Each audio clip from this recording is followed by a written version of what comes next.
Kinikilala na ang mga nakabakbakan ng PNP Special Action Force sa Mama sa Panong Live Maguindanao. sa Benguet ang 13 sa 44 na nasawing miyembro ng PNP Special Action Magkakahalong Force. lungkot, galit at pagmamalaki sa kanilang lahi ang nangibabaw sa necrological rites para sa mga magigiting na SAF troopers na iniuwi na rito sa kanilang hometown sa Cordillera Administrative Region. Si Annalisa Danao, asawa ni PO2 Walner Faustino Danao, nagpapakatatag para sa naulinang isang taong gulang nilang anak. Anong gagawin ko sa pera kung wala namang ang buhay ng asawa ko? Kahit gaano pa yan, ilang milyon pa yan, hindi na makikita ng anak ko. Habang malaki siya eh. Mahal na mahal kita, lalo na si...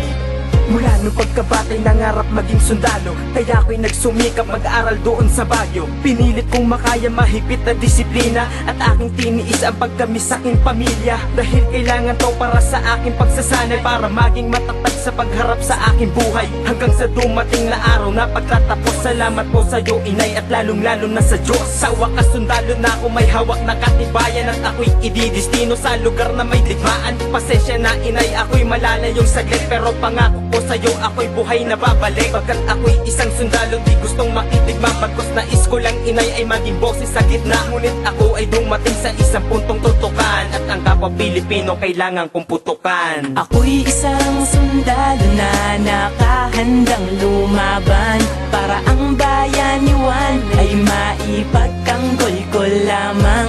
Gagawin ko ang lahat, Ama, gabayan niyo po ko sana. Manatiling buhay at mailagan ko ang bala. Dahan-dahan sumulong di alintana ang kaba, kahit pa ang kasuot ay mabahiran ng pula. Mga matang nakaabang sa paligid na kamasid, ba't kailangan magpatayan ng sariling kapatid? At ilang sandali pa ay nabasag ang katahimikan, magmula ng magkabilang kampo ay magkapalitan ng tingga at baril na animoy nakakasado sa pagitan ng hukbo ng rebelde at ng sundalo. Nabalot ng tensyon sa kalagitnaan ng barilan, buhay ang nakataya sa balang nagkakapalitan. Hinarap ang sitwasyon sa naatasan na gawain, kapalit ng buhay para lang sa kanilang tungkulin. Isang bala ang inilaan sa buhay ng isa, nakipaglaban hanggang sa huling buntong ng hininga. Sa kamay ng rebeldeng nakapanik sa tiwali, maraming buhay ng sundalong naiulat na sawi. Ako'y isang sundalo na nakahandang lumaban para ang bayaniwan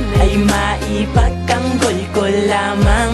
Gagawin ko ang lahat, Ama, gabayan niyo po ko sana. Manatiling buhay at mailagan ko ang bala. Patawag po sa'yo, inay, pangako'y di ko natupad na ako'y uuwing buhay saan man akong mapadpad. Ngayon ako'y nakahiga na sa isang puting kahon at di na ako babangon, lumipas man ang taon. Pero kahit na ganon, dapat ikay taas noo. Ako'y sundalong namatay, kaya ipagmalaki mo. Pinagtanggol ko ang bansa, buhay ko man ang kapalit. Ngumiti ka po inay, kahit alam ko masakit.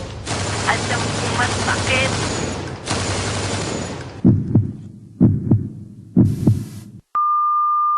Ilang pang inosente ang kailangan magluksa dahil sa kaliwatan ng kaguluhan sa bansa. Mga taong lumalaban dahil sa karapatan, kaso nga lang ang paglaban ay sa maling paraan. Mga Muslim man o Kristiyano, rebelde at sundalo, nais ng kapayapaan. Ngunit ang tanong, paano ba magaganap kung ang gulo lumalala? Sana po magkaroon ng kapayapaan sa bansa.